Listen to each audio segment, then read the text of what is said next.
Waalaikumsalam. Halo, Bu. Belum terlihat layarnya. Halo, Ustazah.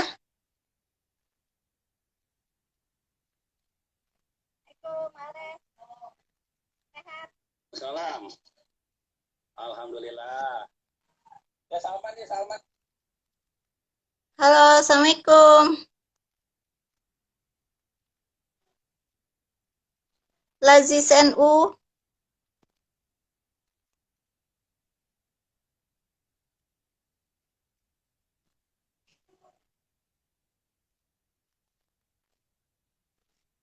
Halo.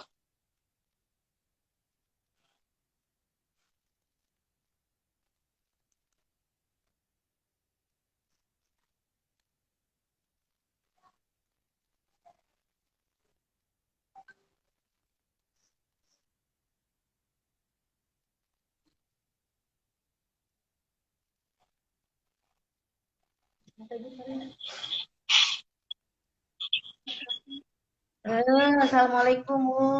Salam, Ustazah. Apa kabar, Ustazah? Alhamdulillahirabbil alamin. Sehat ya? Alhamdulillah. Gimana Ibu? Ya, Kita mau Alhamdulillah. gimana? Ya, kita sambil tunggu rekan-rekan yang lain. Ini pada belum bergabung, Ustazah. Ini Ya, nanti saya akan sharing dulu tentang apa strategi manajemen keuangan keluarga Muslim. Dari situ nanti pengantar untuk masuk ke pembahasan zakat infak sodakoh. Dan nanti saya iya, tambahkan terkait wakafnya. Seperti itu. iya, iya. Silakan. Kita Ya, sambil nunggu mudah-mudahan banyak yang ikut ya Bu ya hari ini. amin. Kita dapat Amin. insya Allah sharing. Ya, amin, amin. Tapi ini belum ini nih. Belum apa? Belum banyak yang bergabung nih, kita tunggu sebentar ya Ustazah ya. Ya, sambil nunggu. Ya, jadi Emang berapa menit yang sana? gimana? Ya, jadi saya sapa dulu rekan-rekan di sini. Ada sambil berjalan saja ya. Di sini ada Mbak Kamilia ya, Kamilia senior, kemudian nah, nanti kita lihat lagi ini masih berjalan Instagramnya sedang memberitahukan follower-follower kita untuk ikut join video ini. Ya, mudah-mudahan ada yang masuk ya. Ya, kemarin Ibu Nunung sudah iklankan ya Bu ya, sudah Sudah, sharingkan. sudah. Sudah sharingkan saya juga ke beberapa grup saya sudah sharingkan. Emang selalu mepet kita waktunya ya. Nggak apa-apa. Persiapannya cuma satu hari tapi biarin, biarin. Iya, tidak apa-apa. Baik, Apa? nggak masalah. Yang penting mudah-mudahan ini bermanfaat. Kita bisa sharing sambil berjalan saja juga nggak apa-apa ya Bu ya. Saya pengantar dulu. Ya, ya silakan. Ya, baik. Assalamualaikum warahmatullahi wabarakatuh. Terima kasih nih kawan-kawan sudah bergabung. Hari ini kita mudah-mudahan mendapatkan manfaat banyak tentang dahsyatnya investasi langit ya. Dahsyatnya investasi langit untuk keuangan keluarga muslim. Sebetulnya investasi langit ini apa sih? Sangat dahsyat sekali dampaknya tuh seperti apa dan apa investasi langit itu. Nah, sebetulnya ini sangat terkait dengan manajemen keuangan keluarga Islam. Nah, saya akan sharingkan ya terkait dengan strategi perencanaan manajemen keluarga. Sharing slide-nya sebentar. Saya view videonya, bukan video maksudnya slide-nya. Jadi ini sebentar di sini. Nah, Ini ya, terlihat ya Bu ya. Teman-teman yang lain juga mudah-mudahan bisa terlihat. Ya, terbaca ya. Jadi di dalam perencanaan manajemen keuangan keluarga Muslim itu ya kita kan di sini punya penghasilan dan harta ya. Nah, penghasilan atau harta yang kita miliki ini dapat direncanakan sesuai manajemen keuangan keluarga secara Islam. Hal yang pertama dilakukan oleh pemilik harta adalah mengeluarkan kewajiban zakatnya. Yang paling utama itu kewajibannya terlebih dahulu. Zakat 2,5% dengan ketentuan nisab dan haul yang berlaku. Selanjutnya, pemilik harta bisa mengalokasikannya untuk kebutuhan hidup keluarganya. Nah, ini besaran kebutuhan hidup sesuai perencanaan keuangan yang baik adalah 50% dari income berdasarkan referensi dari Safir Sinduk. Nah, di mana sisa harta atau penghasilan tersebut yang sebesar 47,5% itu menjadi alokasi infak atau simpanan kita. Ya, kita sesuai doa ya. Kita pengen berhasil di dunia dan sejahtera juga di akhirat. Nah, di sini maka kita bisa alokasikan kembali dana tersebut untuk simpanan dunia dan simpanan akhirat. Untuk simpanan dunia itu terdiri dari simpanan jangka pendek, ada jangka panjang, jangka menengah, dan ada jangka panjang. Nah, kalau jangka pendek ya kita tahu sifatnya untuk kebutuhan jangka pendek melalui tabungan dan deposito yang mudah dicairkan untuk kebutuhan jangka pendek yang sifatnya darurat-darurat. Kemudian ada simpanan jangka menengah. Nah, ini kita alokasikan dalam bentuk investasi dengan resiko menengah yang tujuannya untuk melindungi nilai harta kita berupa emas atau reksadana. Nah, kemudian secara jangka panjang, ini tujuannya kita punya simpanan jangka panjang untuk aset-aset menjadi aset warisan kepada generasi selanjutnya. Ya, pasti kita butuh properti, bentuknya ya, bisa tanah, bisa saham perusahaan, dan juga bisa dalam bentuk asuransi jiwa syariah. Untuk aset warisan ini pastikan yang biayanya murah karena tidak menyulitkan ahli waris untuk bisa memanfaatkannya nanti. Nah, seperti halnya manajemen simpanan untuk dunia, kita bisa alokasikan dana simpanan akhirat juga. Nah, untuk simpanan akhirat ini ada jangka pendek, jangka menengah, dan jangka panjang juga. Untuk yang jangka pendek itu adalah bentuknya infak dan sodakoh.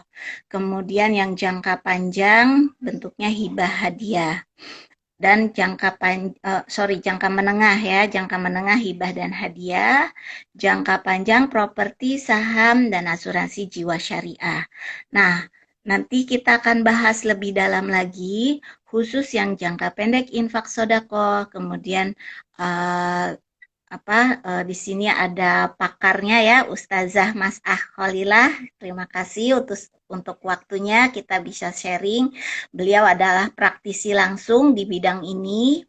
Kemudian nanti jangka menengah, hibah dan hadiah ini ya seperti halnya kita misalnya mengalokasikan simpanan akhirat kita untuk menghibahkan untuk kepentingan sosial atau kasih hadiah pada guru kita yang kita hormati atau ulama atau penggerak sosial di masyarakat.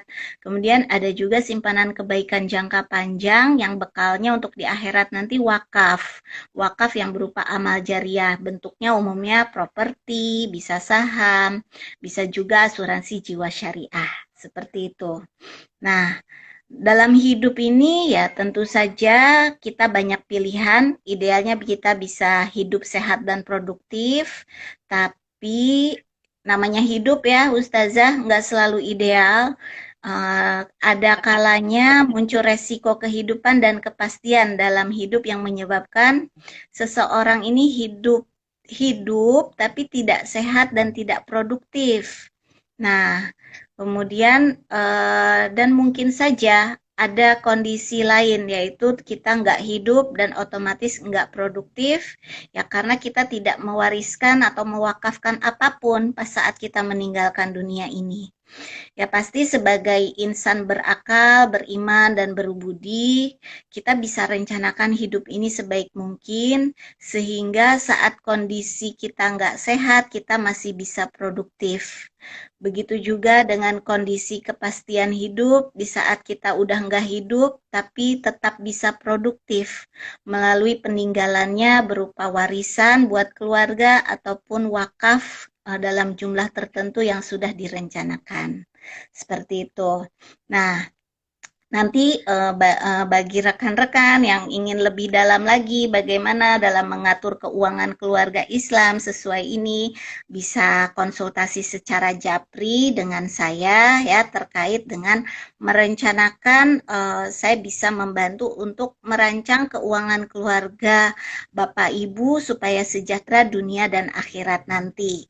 Dan itu adalah free ya, bisa tinggal japri janjian saja kapan waktunya, bisa via Zoom one on one dan itu free, tidak kena biaya. Baik, nah selanjutnya kita akan untuk masuk ke dalam tadi investasi langitnya, bentuk-bentuk investasi langitnya, saya izin sharingkan dulu supaya mungkin teman-teman masih bingung ya kadang istilah-istilah ini ya Ustazah ya. Kalau zakat ya kita sudah tahu ini wajib, tapi yang namanya infak, sodakoh, dan wakaf ini bentuknya apa sih bedanya seperti itu. Nah ini saya izin sharing sedikit pengantarnya, bahwa investasi langit ya tadi yang berupa simpanan untuk akhirat kita, namanya investasi kan kita udah simpen ya, khusus bisa untuk kebaikan akhirat kita ini dalam bentuk instrumen investasinya gitu ya, zakat, infak, sodako, dan wakaf. Nah, infak ini membelanjakan harta. Membelanjakan harta itu bisa berupa keburukan ataupun kebaikan. Keburukan contoh narkoba, minuman keras, berzina, dan lain-lain itu haram. Nah, tapi kalau bentuknya kebaikan itu adalah halal, membelanjakan harta untuk kebaikan. Dan membelanjakan harta untuk kebaikan ini bisa dalam bentuk ibadah ataupun non ibadah. Ya kalau non ibadah ya kita belanja shopping buat makan, baju ya, beli mobil. Nah, tapi ada khusus untuk ibadah. Nah, kalau yang namanya untuk ibadah, infak itu sama dengan sedekah. Nah, sebetulnya kita lihat dari sisi sedekah. Sedekah itu ya kurang lebihnya definisinya adalah memberikan kebaikan pada orang lain dalam rangka ibadah. Bisa berupa materi ataupun non materi. Ya kalau yang non materi ya senyum pun itu sudah ibadah ya Ustazah ya. Nah, buang duri dari jalan, nah itu pun sedekah, sudah termasuk dalam sedekah. Nah, ada berupa materi harta. Nah, ini adalah kalau sedekah dalam bentuk materi itu termasuk bagian dari ibadah, yaitu yang definisinya menjadi sama antara infak dan sedekah karena diniatkan urusan ibadah. Nah, dalam ibadah ini ada yang bentuknya wajib. Nah, kalau wajib ya zakat, itu sudah kewajiban. Kita tahu sama-sama ya. Kemudian ada untuk secara sukarela. Nah, sukarela ini ada yang berkelanjutan, ada yang tidak berkelanjutan. Kalau yang tidak berkelanjutan ya cukup sedekah makanan, pakaian, sedekah buku gitu ya. Tapi ada yang berkelanjutan, yaitu bersifat amal jariah, yaitu dalam bentuk wakaf. Nah, Ustazah, kita masuk ke diskusi khususnya terkait dengan zakat, infak, sodakohnya ya. Ini kan Ustazah mungkin silahkan memperkenalkan diri dulu ke rekan-rekan yang baru bergabung di sini. Silakan Ustazah. Assalamualaikum warahmatullahi wabarakatuh. Alhamdulillahi rabbil alamin, wassalatu wassalamu ala asyrafil anbiya'i wal mursalin wa ala alihi wa ashabi ajma'in, amma ba'd. Alhamdulillah wa syukurillah. Terima kasih pada Ibu yang memberikan materi ya, yang alhamdulillah memberikan materi begitu menjadikan ilmu yang sangat bermanfaat juga buat saya ya. Investasi yang insya Allah akan didengar oleh Allah Subhanahu wa taala, investasi akhirat, investasi langit. Wah, itu judulnya begitu indah ya, dan begitu menjadikan tanda tanya mungkin bagi sebagian orang. Investasi langit. Mungkin kalau saya sinonimkan ya, investasi langit adalah investasi yang nama kita tercatat di para malaikat. Betul nggak Ustaz itu, Amin, Bu? amin, amin. Nama kita di para malaikat. Siapa sih dia yang namanya selalu tercatat di para malaikat? Dan nanti dia akan mendapatkan karunia, akan lembut hatinya jika dia selalu punya prinsip hidup empati pada orang lain. Dia jangan hanya soleh secara pribadi, tapi juga soleh secara sosial. Soleh secara sosial ini, ya kalau kita hubungkan dengan hadis-hadis Rasulullah SAW berarti dia ahli sodaqah. Dan dijamin ketika dia ahli sodaqah, janji Rasul, sodakotu tadfa'u mitatus su'i. Sodakoh itu dapat menjadikan orang terhindar hidup matinya, nanti wafatnya su'ul khotim. Jadi kalau kita ahli sodakoh, insya Allah wafat kita akan meninggalnya husnul khotimah. Tuh. Jadi kalau orang suka berbuat sodakoh, dia akan menjadikan namanya juga akan agung, akan besar. Mungkin di hadapan manusia ketika dia jadi pemberi, dia akan dihargai bagian raja dan ratu. Orang akan tertunduk pada kita ketika jadi pemberi. Betul enggak? Betul. Jadi akan ditanya sama orang-orang, sama si miskin sama doa, itu orang yang selalu memberi itu akan selalu ditanya. Walaupun dia mungkin dalam segi materi, ya, tidak sehebat orang yang kaya di sekitarnya. Tapi dia selalu menjadi pemberi, dia akan dihargai oleh lingkungannya.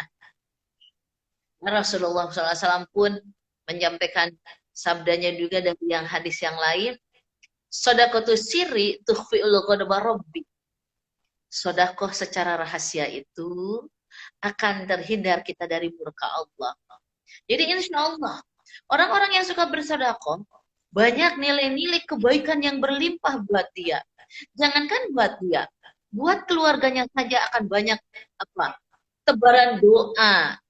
Coba kalau kita menjadi pemberi, maka orang yang kita beri akan berkata, semoga anaknya soleh. Terima kasih, semoga rezekinya bertambah. Terima kasih, semoga keluarganya selalu sejahtera. Terima kasih, semoga selalu disehatkan.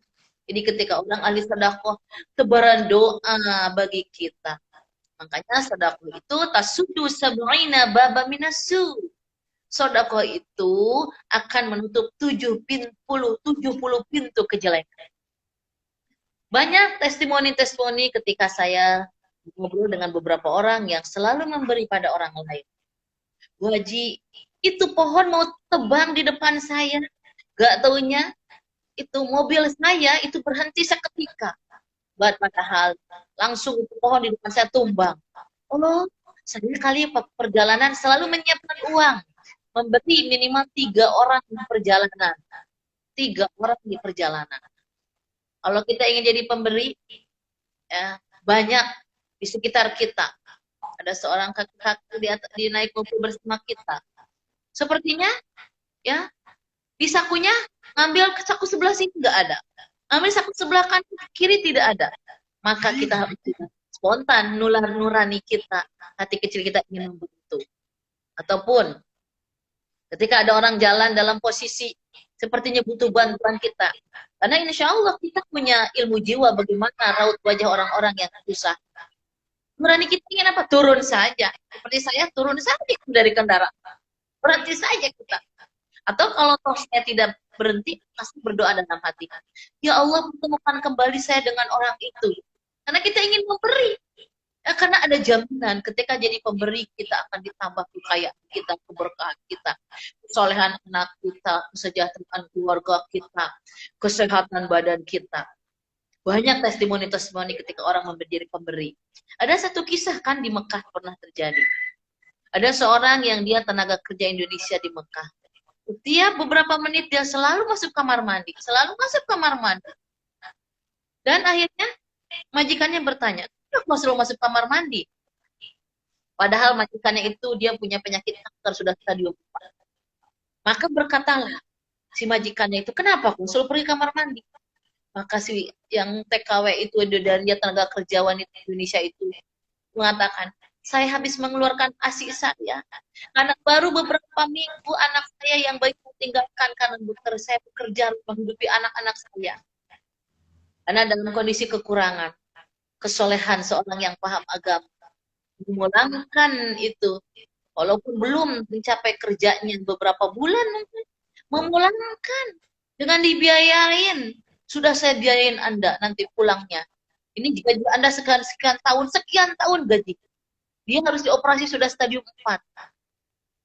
Dia dengan ikhlasnya, tanpa ingin ada balasan dari Allah, memang memberi harus sudah seperti akhlak Rasulullah SAW. Rasul itu yang paling dominan itu 2. Satu adalah dermawan, keduanya selalu cerah wajahnya. Tadi ya, Ibu Pemberi tadi mengatakan senyum aja sedekah, menggeserkan duri sedekah.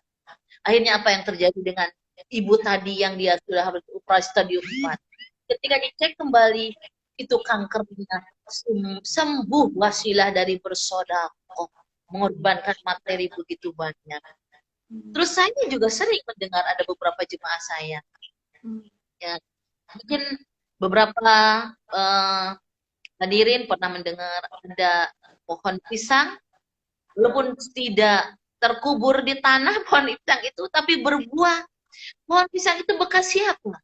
Bekas ibu yang meninggal. Nah, kan dulu mah kalau orang meninggal itu dimandiinnya pakai pohon pisang ya, bekas orang yang meninggal. Tapi pohon pisang itu tumbuh daun, tumbuh buah. Orang bertanya kenapa ini? Ada keanehan. Akhirnya terjawablah bahwa si ibu itu seorang salih.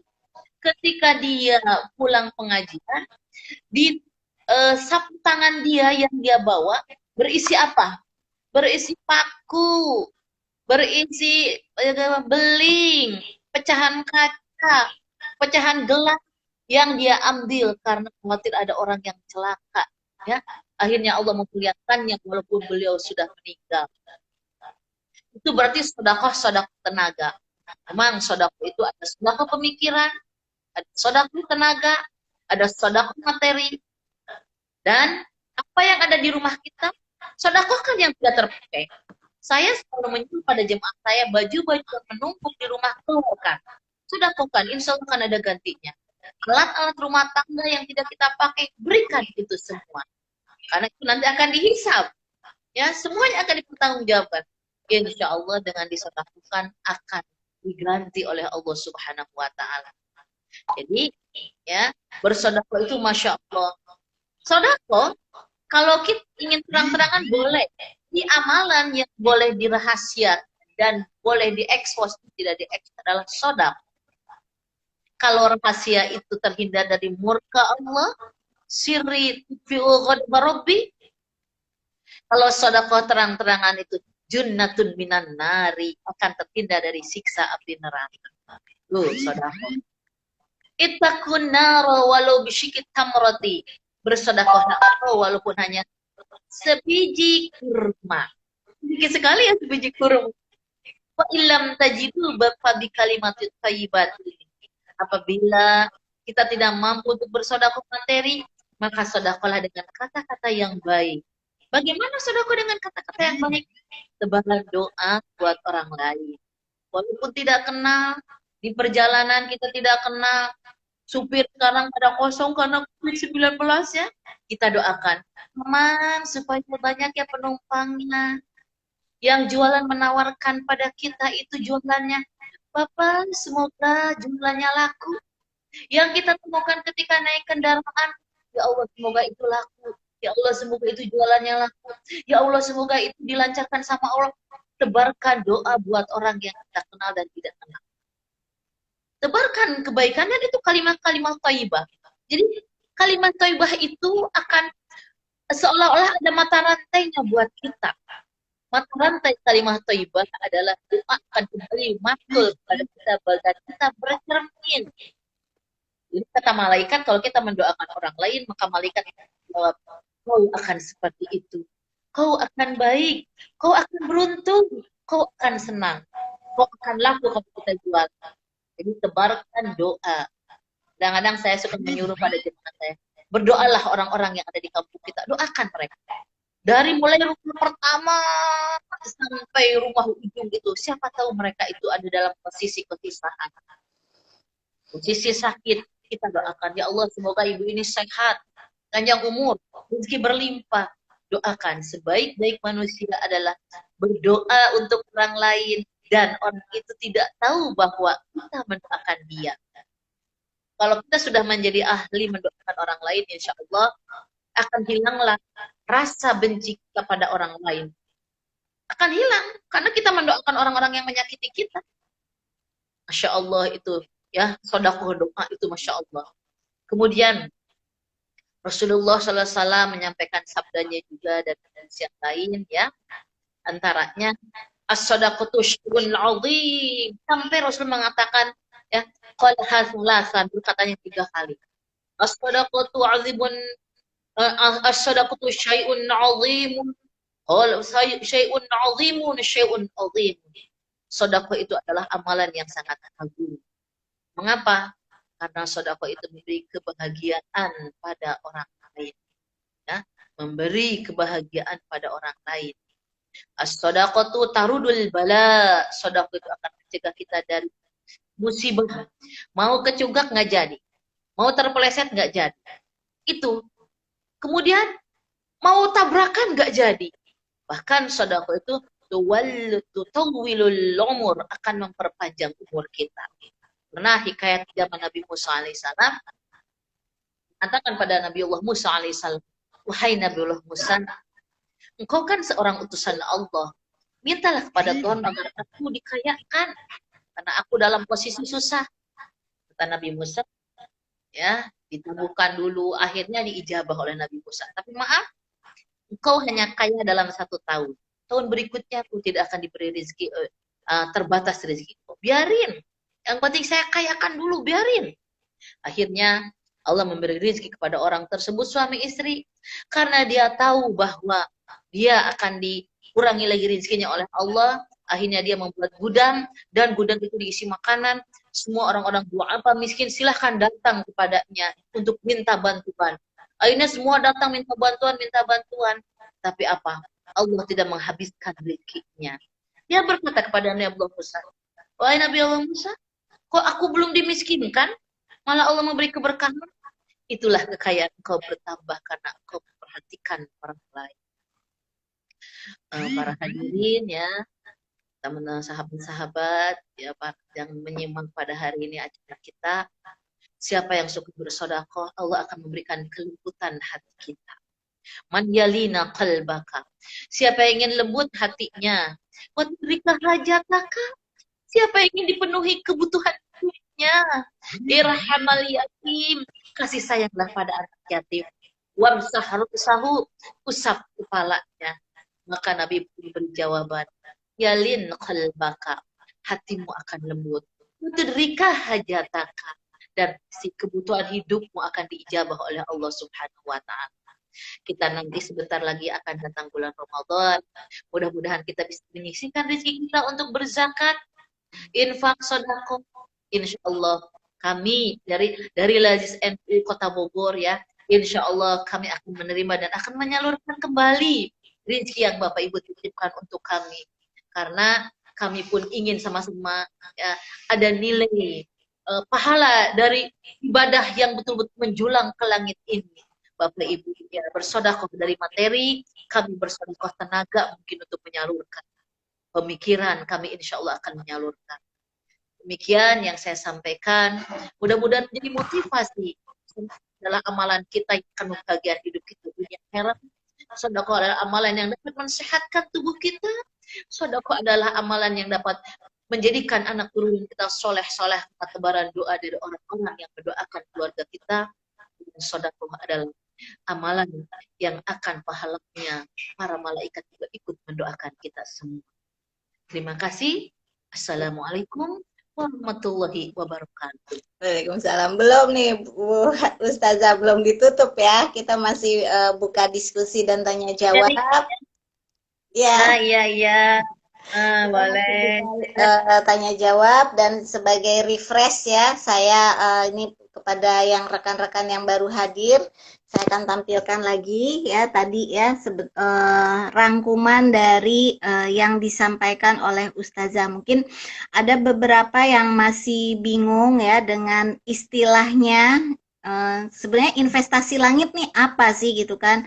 Dahsyatnya investasi langit. Tadi Ustazah sudah ceritakan betapa dahsyatnya dampak-dampak orang-orang dalam kehidupan nyata yang ketika tadi ada yang sakit, sudah berpuluh-puluh juta biaya keluar, tapi ketika bersodakoh sehat kembali ya Ustazah ya.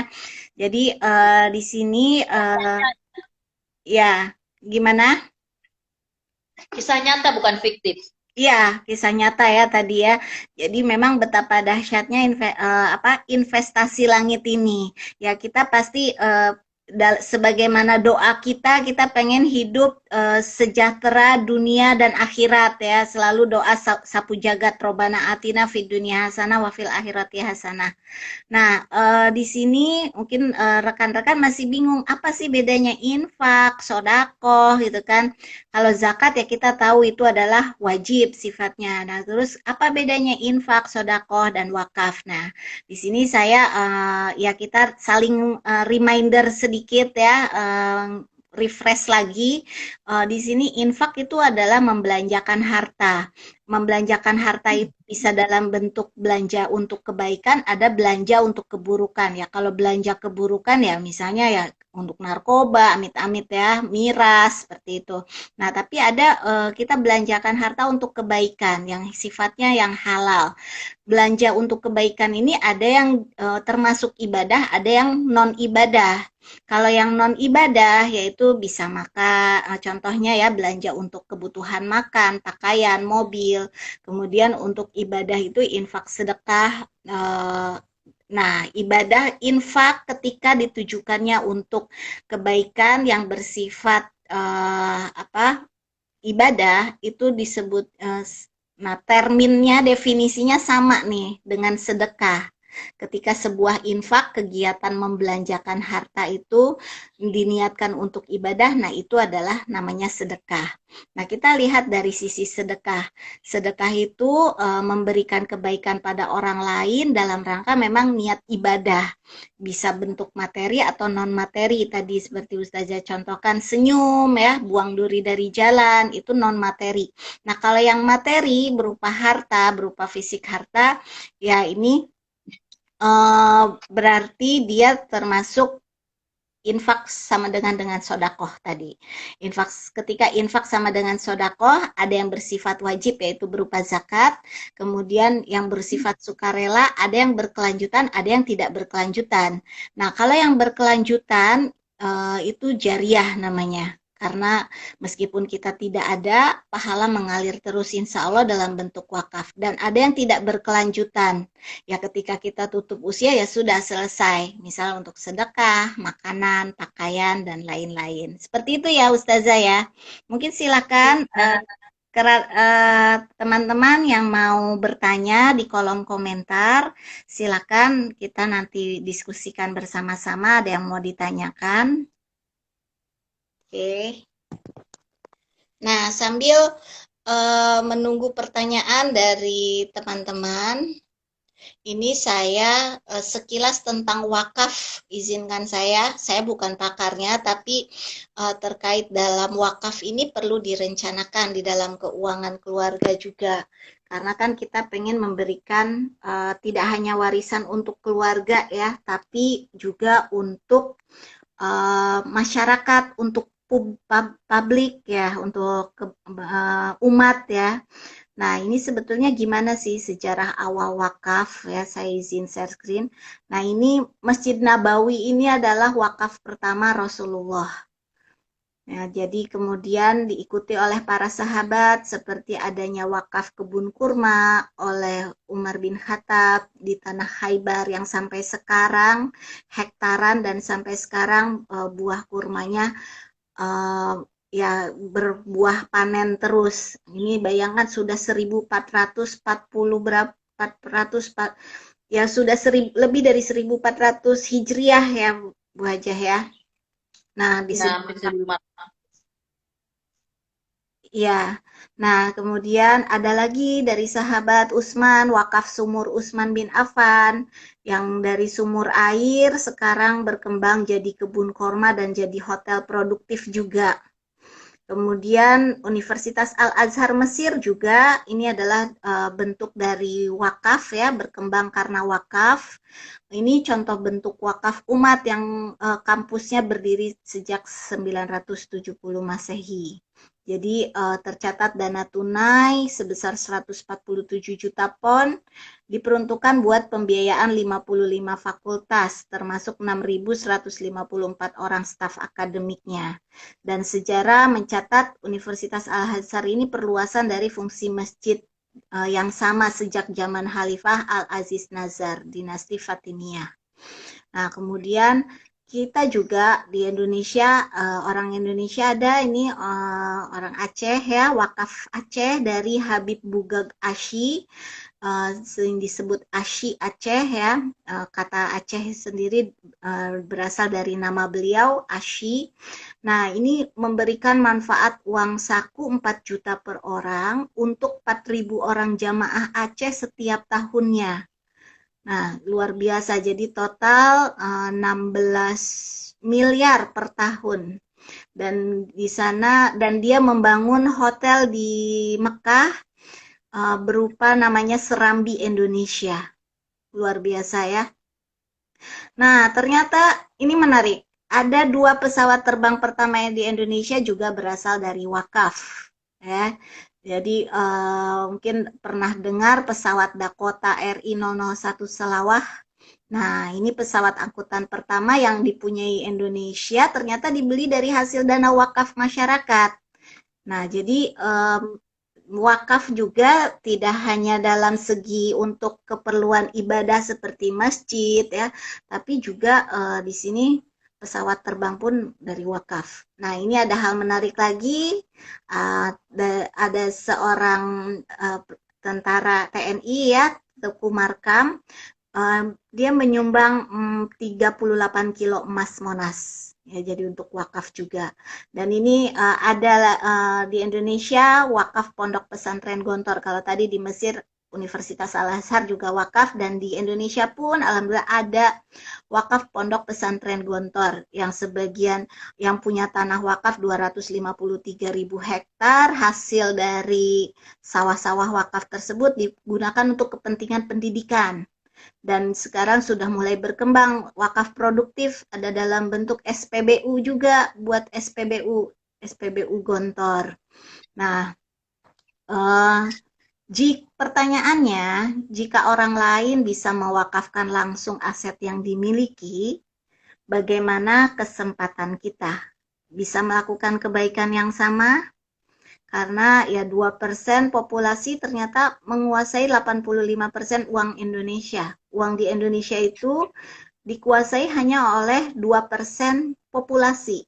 Nah, sedangkan masih ada potensi 85%-nya ini kalau ingin berwakaf, bagaimana caranya? Apakah masih punya kesempatan? Kita bisa melakukan kebaikan yang sama. Apakah harus ya kita pengen pasti berwakaf dalam jumlah besar. Tapi bagaimana cara mengumpulkannya kalau memang saat ini belum punya harta-harta besar tersebut yang bisa diwakafkan. Nah,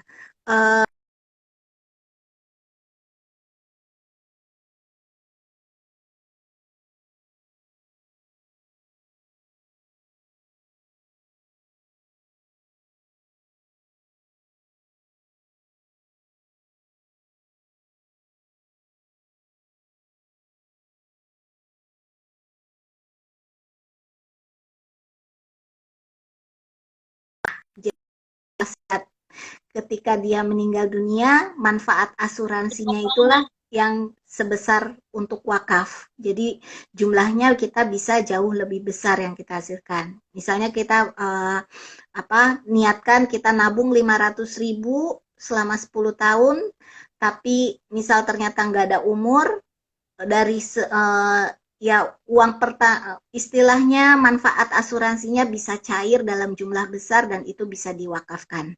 Jadi ada peluang-peluang ke sana. Nah, jika hari ini adalah hari terakhir kita, apakah semuanya harus pergi? Sedangkan kita belum sempat berwakaf.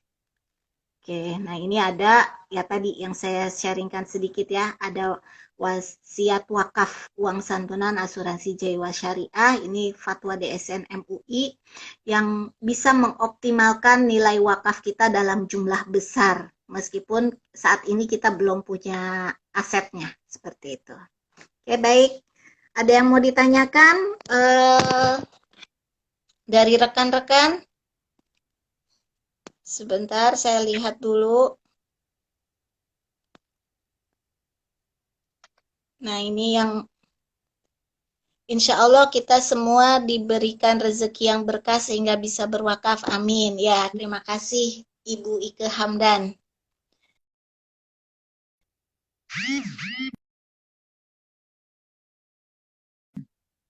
Maaf jaringannya barusan ya, sedikit terputus. Silakan ada yang mau ditanyakan di kolom komentar.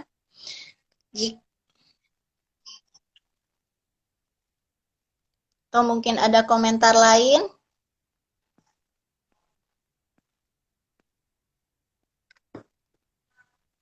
Ya, Ustazah, sebetulnya saya yang tanya dulu ya. Sebetulnya betapa dahsyatnya investasi wakaf ini kan berbeda-beda ya. Setiap orang sesuai kemampuan untuk bersedekah, infak dan sedekahnya. Nah, idealnya tuh seperti apa sih Ustazah? Maksudnya kan kadang kalau kita ngelihat contoh-contoh sahabat itu saking zuhudnya ya, maksudnya tidak ini lagi terhadap harta sampai banyak kisah ya seluruh hartanya diinfakkan dan disodakohkan. Nah, bagaimana menurut pendapat Ustazah? Padahal kan satu sisi butuh juga untuk hidup ya, untuk makan dan keluarganya. Seperti apa Ustazah? Ya, terima kasih. Pada dasarnya harta yang kita miliki kan harus beberapa dapat dibagi. Ada sebagian buat memenuhi kebutuhan keluarga kita. Karena walaupun bagaimana nafkah buat keluarga itu wajib, apalagi bapak-bapak ya, untuk mencari nafkah itu pahalanya sangat besar. Ada sebagian uang yang kita dapatkan untuk zakat yang memang wajib. Nanti yaumil akhir orang-orang yang tidak berzakat itu ada ular yang menggigit, ular berkepala dua yang menggigit dia, menggigit pipi sebelah kanan dan pipi sebelah kiri, dialah orang yang tidak berzakat. Ada sebagian investasi uang yang kita miliki kan katanya untuk apa? Meningkatkan kualitas intelektual kita. Makanya kita harus betul-betul menambah kualitas dengan keilmuan, itu juga perlu di-manage. Kemudian ada sebagian lagi materi yang kita punya adalah untuk apa? Investasi, jangan sampai ketika kita butuh, kita boros. Bahkan dibenci dalam agama boros itu. Itu untuk hari esok. Memang ada tabungan doa, tapi tabungan materi juga sangat diperlukan. Jangan sampai kita menjadi orang yang selalu meminjam, minta pada orang, karena itu terhina orang-orang yang suka meminta. Jadi tidak harus semuanya, walaupun bagaimana hak keluarga kita punya, ada hak untuk orang lain, ada hak untuk keluarga kita dan kerabat kita ada. Harta yang kita miliki juga bukan sebagai tujuan, hanya sebagai alat untuk melancar sesuatu. Maka saja itu perlu biaya yang besar, tapi mudah-mudahan kita bisa mencontoh seperti sahabat-sahabat Rasul. Di akhir tuanya mereka banyak yang menginfakkan, mensedekahkan hartanya, mewakafkan hartanya. Mereka punya harta titik zero. Bagaimana istri Rasul seperempat dari harta orang kakak ada di tangan beliau ya. Tapi Masya Allah di akhir tuanya hanya apa? Baju yang sudah banyak tambalannya, itu Siti Khadijah. Bahkan ketika beliau mau wafat, ya Rasulullah, beliau memegang tulang belulang. Kalau nanti aku meninggal, tulang belulang aku pakai untuk perjuangan agama. Karena hartaku sudah habis dipakai untuk perjuangan menegakkan agama Allah. Dan mungkin sekarang tidak sampai setengahnya, setitik yang kita korbankan untuk agama. Makanya nilai-nilai sodakoh yang kita lakukan tergantung dari pemahaman kita terhadap nilai-nilai agama. Oh, ada Bu yang agama cukup tapi dia ya kurang empati pada orang lain. Ada memang. Tapi jadilah kita manusia di mana kita ada, di sekitar kita adalah merasakan manfaat dari diri kita, dari keberadaan kita. Kita dibutuhkan oleh lingkungan kita, dibutuhkan materi kita oleh lingkungan kita. Nah, kalau saya ketika akan memberi pada orang lain suka masuk langsung ke dapur. Lagi apa? Pada gak masak, saya masuk langsung ke dapur. Ada sisa-sisa nasi yang masih bisa dipakai, saya ngasihnya dengan apa? Dengan bawang, minyak goreng, dengan uang 10.000. Jadi dibuat nasi goreng, jangan nasi saja. Akhirnya Masya Allah, Allah balas ya 10 tahun, 20 amalan kita yang dulu. Itu sekarang begitu berlimpah Allah memberi karunia. Jadi Allah membalas tidak instan ya pada para hadirin. Ketika kita berbuat baik pada orang lain, kita sudah diambil oleh Allah. Maka kebahagiaan akan diraih oleh anak turunan kita. Mereka akan mengatakan, ibunya siapa? Dia dulu yang pernah memberi pada kita. Ibunya siapa? Dia baik. Gak taunya kebaikan kita akan dapat dirasakan oleh anak cucu kita. Makanya ketika berzakat, berinfak, bersedekah, mewakafkan harta kita, orang tua kita sudah diambil oleh Allah. Yang besar itu nama kita. Walaupun nama besar itu tidak hanya titel dari manusia, ya, tapi dengan kita melakukan satu kebaikan tadi. Nah, hadis Nabi mengatakan, "Idza matabna adama infata amalilan salatin." Sedekah jariah, sedekah jariah yang tidak akan putus pahalanya sampai akhir hayat. Mudah-mudahan ya, ini menjadikan penguat kita. Baik. Terima kasih. Ya, ini ada pertanyaan lagi, bagaimana cara atur investasi langit dan dunia dan bagaimana presentasi ideal pembagiannya dari HSNALSKF ya. Maaf saya menyebutkannya agak susah. Nah, ini ya, yang tadi ya sebetulnya sudah sempat di-sharingkan, tapi ini nggak apa-apa, diizinkan diulang lagi sedikit ya. Jadi ini tadi sempat dibahas bagaimana sih strategi perencanaan manajemen keuangan keluarga Islam tadi ya. Sebetulnya ini menjawab dari pertanyaan tadi, cara ideal mengatur untuk simpanan, untuk investasi akhirat dan investasi urusan dunia gitu ya. Nah, penghasilan yang kita miliki bisa direncanakan sesuai manajemen keuangan secara Islami. Nah, ini hal pertama ya pasti dari kita dapat penghasilan, dapat income, kita langsung sisihkan untuk kewajiban terlebih dahulu, yaitu zakat 2,5%. Nah, dari situ ada sisanya, untuk kebutuhan hidup atau untuk ya kebutuhan sehari-hari ambil porsi 50%. Nah, ini menurut Safir Sinduk, perencana keuangan Indonesia ya, 50%. Nah, dari situ artinya ada sisanya adalah 47,5%. Nah, 47,5% ini bisa untuk simpanan dunia dan simpanan akhirat. Masing-masing untuk simpanan dunia ya kita bagi 3, pasti untuk jangka pendek, jangka menengah, jangka panjang. Untuk kebutuhan jangka pendek ya berupa tabungan dan deposito, jangka menengah emas atau reksadana, kemudian jangka panjang kita juga bisa dalam bentuk properti, saham atau asuransi jiwa syariah. Ya pastinya pilih yang murah, yang mudah ya sehingga tidak menyulitkan ahli waris dalam penyiapan harta waris. Nah, kemudian untuk kebutuhan akhirat, investasi langitnya nih, investasi langitnya ini kita bagi juga ada untuk kebutuhan jangka pendek, jangka menengah dan jangka panjang. Nah, jangka pendek ya tadi kita bisa infak dan sodakoh rutin ya setiap pekan atau setiap bulan itu kita bisa rutinkan sekitar kalau dari para dalam ilmu perencana keuangan itu sekitar 2,5 sampai 10% ya besarannya, bisa diinfak atau sedekah secara rutin. Nah, kemudian untuk yang jangka menengah kita bisa memberikan hibah atau hadiah untuk guru-guru kita misalnya. Nah, itu kita bisa menabung, ada simpanan untuk kita bisa hibahkan sesuatu pada masyarakat ataupun juga memberi hadiah kepada pemuka agama dan lain-lain. Kemudian jangka panjangnya untuk amal jariah ya, pastinya ya tadi sekilas saya sudah bahas wakaf. Wakaf itu umumnya ada yang dalam bentuk properti, ada yang dalam bentuk saham, dan ada sekarang kontemporer cara yang lebih mudah adalah lewat asuransi jiwa syariah. Nah, tinggal sekarang hidup ini ya tinggal pilihan hidup ya.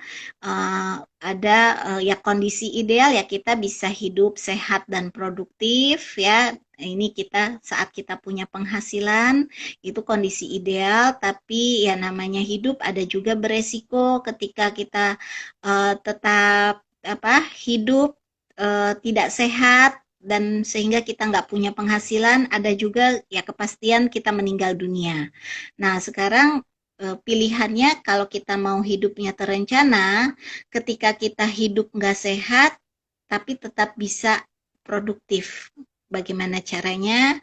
Kemudian ketika kita tidak hidup, tapi kita bisa tetap produktif, ya dengan memberikan warisan dan wakaf seperti itu.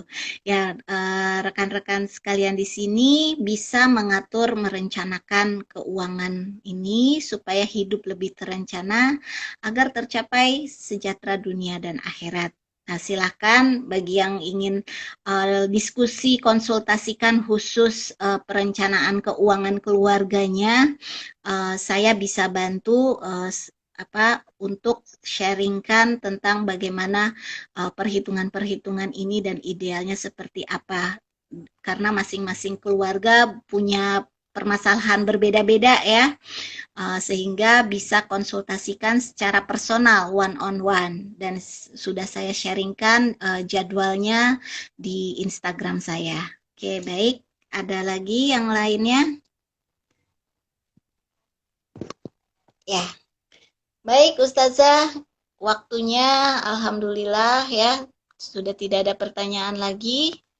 Kita tutup ya. Alhamdulillah kegiatan ini mudah-mudahan bisa bermanfaat, talk show ini, dan mudah-mudahan ada talk show lanjutan yang bisa lebih detail lagi ya fokusnya pembahasannya. Ada kata poin penutup kesimpulan dari Ustazah, mungkin kita yang di Kota Bogor pengen nih berzakat, berinfak dan sodakoh, silakan.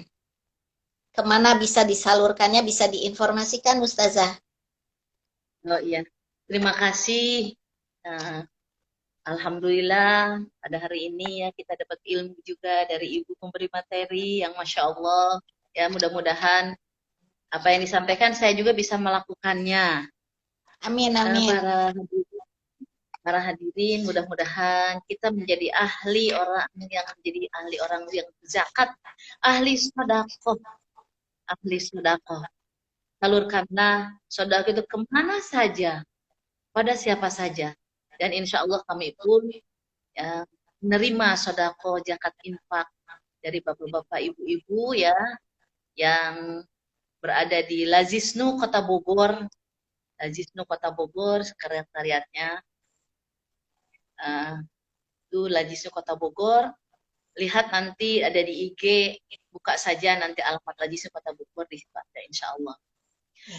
Kalau kita sudah menjadi pemberi, insya Allah itu akan menjadi mendarah daging seperti Rasulullah yang punya uang hanya 10 dirham, beliau diberikan semuanya, tapi kembalinya akan kembali lagi pada Rasulullah SAW, kebahagiaan yang hakiki nantinya. Oleh sebab itu, apa yang Rasulullah ajarkan kita harus menjadi ahli sedekah, mudah-mudahan juga jadi ahli pemberi, mudah-mudahan kita bisa menjadi ahli dan kebahagiaannya nanti untuk anak turunan kita. Bahkan itu sampai kita meninggal pun kebahagiaan akan sampai pada kita. Oleh sebab itu orang-orang yang ada di dalam kubur mereka ingin kembali ke dunia ini. Kenapa ingin kembali? Saya ingin menjadi ahli sodako. Dalam satu hikayat ada. Saya ingin kembali lagi. Saya ingin menjadi ahli sodako. Karena mungkin bagaimana melihat ya, dalam satu hikayat orang-orang ahli sodako itu bertebaran hadiah nanti di alam sana. Masya Allah. Demikian. Oh, ya ya. Hikayat. Baik, Ustazah, terima kasih waktunya. Mungkin kita tutup dengan hamdalah ya. Alhamdulillahirabbil alamin. Terima kasih banyak teman-teman semua, juga Ustazah Khalila terutama. Terima kasih sudah memberikan banyak ilmunya buat kita semua. Saya tutup dengan wassalamualaikum warahmatullahi wabarakatuh. Waalaikumsalam warahmatullahi wabarakatuh. Sehat-sehat ya semuanya. Terima kasih Bu Kamilia, F. Ramdhani, JNR Renaldi, Nurul Meli, Winda, Riko, Ahmad Dewa, Bu Ike, Pak Wiji Harjo, Pak HSNAL, PAC, Bu Pipi, Bu Arfah Eva, Farik, Yono Purwanto, kemudian Pak Syarifudin Naisiri, dan Ya Ervan, dan lain-lain nih banyak. Pak Ed Sinar, dan lain-lain. Baik, terima kasih. Wassalamualaikum warahmatullahi wabarakatuh. Waalaikumsalam warahmatullahi wabarakatuh. Saya tutup ya, Bu. Ya, sama-sama. Nuhun. Assalamualaikum. Waalaikumsalam.